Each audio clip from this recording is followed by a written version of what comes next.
વલસાડની બેઠક પર ધવલ પટેલ વર્સિસ અનંત પટેલ વચ્ચે જંગ જામશે। ભાવનગરમાં નીમુબેન બાંભણિયા અને ઉમેશ મકવાણા જે આપના ઉમેદવાર છે તેની વચ્ચે જંગ જામશે। અમદાવાદ પૂર્વની બેઠક હસમુખ પટેલ વર્સિસ રોહન ગુપ્તાનો જંગ ફિક્સ થઈ ગયો છે। વલસાડની બેઠક પર ધવલભાઈ પટેલ વર્સિસ અનંતભાઈ પટેલનો જંગ આ વખતે જામી રહ્યું છે। તો જે ટિકિટ કપાઈ છે તેમાં સુરતમાં દર્શનાબેન જરદોશની ટિકિટ આ વખતે કપાઈ ગઈ છે।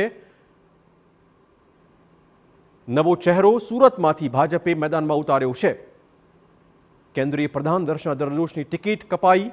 ભાવનગરમાં પણ ભારતીબેન શિયાળની ટિકિટ કપાઈ ગઈ છે। તો TV9 જે સંભવિત નામો જાહેર કર્યા હતા તે જ નામો પર છેવટે મહોર વાગી ચૂકી છે। લોકસભા માટે ભાજપે બીજી યાદી જાહેર કરી। ગુજરાતની 7 બેઠકોના ઉમેદવાર ભાજપે જાહેર કર્યા છે।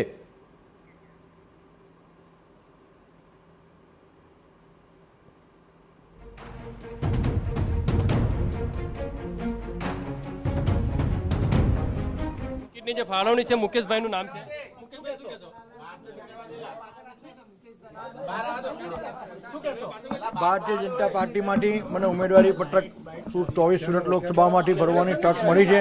તે માટે હું આદરણીય વડાપ્રધાન શ્રી નરેન્દ્રભાઈ મોદી સાહેબ, ગૃહમંત્રી આદરણીય શ્રી અમિતભાઈ શાહ સાહેબ, ભારતીય જનતા પાર્ટીના રાષ્ટ્રીય પ્રમુખ શ્રી JP નડ્ડા સાહેબ, અમારા આદરણીય પ્રદેશ પ્રમુખ શ્રી CR પાટીલ સાહેબ, મુખ્યમંત્રી શ્રી ભૂપેન્દ્રભાઈ મોદી સાહેબ તેમજ સંગઠન મહામંત્રી શ્રી રત્નાકર સાહેબ સહિત તમામ સંગઠનના પદાધિકારીઓ અને પાર્લામેન્ટરી બોર્ડનો મારામાં વિશ્વાસ મૂકવા બદલ હું સર્વેનો હૃદયપૂર્વક આભાર માનું છું। હવે કદાચ વિજેતા બનશો તો કયા કામો કરવાના રહેશે? પહેલા જે ઘણા કામો દર્શનાબેન જરદોશે પણ કર્યા છે, પાટીલ સાહેબે પણ કર્યા છે અને જ્યાંથી અધૂરા રહ્યા છે તે કામો પૂર્ણ કરીશું। મોદી સરકારે વિશ્વાસ મૂક્યો છે, શું કહેશો? મોદી સરકારે મોદી સાહેબે વિશ્વાસ મૂક્યો છે। અબ કી બાર મોદી સરકાર, અબ કી બાર 400 પાર। સર, આપની પ્રોફાઇલની વાત કરવામાં આવે, શું પ્રોફાઇલ હતી જેના કારણે રાજકીય સફર કઈ રીતની રહી આપની? હું 43 વર્ષથી ભારતીય જનતા પાર્ટીમાં સંકળાયેલો છું। હું જૂન 1981માં ભારતીય જનતા પાર્ટીનો સદસ્ય બન્યો હતો।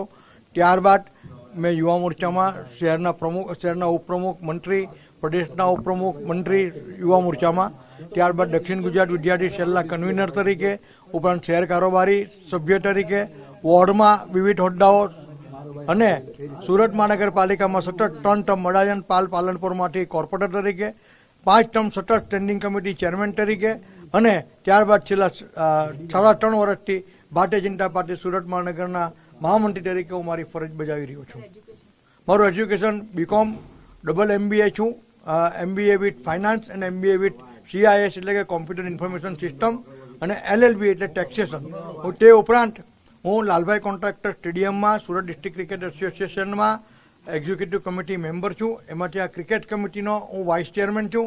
સુરત સાર્વજનિક એજ્યુકેશન સોસાયટીની એક્ઝિક્યુટિવ કમિટીમાં છું। સુરત ડિસ્ટ્રિક્ટ ચેસ એસોસિએશનમાં હું સ્થાપક સભ્ય છું અને હમણાં આજ પર્યાંત સુધી હું પ્રમુખ હતો અને ચેમ્બર ઓફ કોમર્સની પણ હું મેનેજિંગ કમિટીમાં સભ્ય છું। કોંગ્રેસને કઈ રીતે ક્લીન બોલ્ડ કરશો સુરતમાં? કોંગ્રેસ ક્યાંય પિક્ચરમાં જ નથી।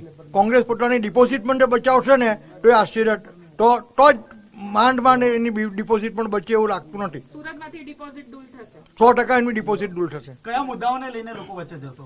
નરેન્દ્રભાઈ મોદી સાહેબની સરકારની છેલ્લા 10 વર્ષની ઉત્કૃષ્ટ કામગીરી છે, દેશના વિકાસ માટે એમને જે કામગીરી કરી છે, ઉપરાંત ગુજરાત રાજ્યમાં પણ જે કામ થયું, શહેરમાં કામો થયા છે, ભારતીય જનતા પાર્ટીનું સંગઠન, આ તમામ મુદ્દાઓ લઈને અમે જઈશું।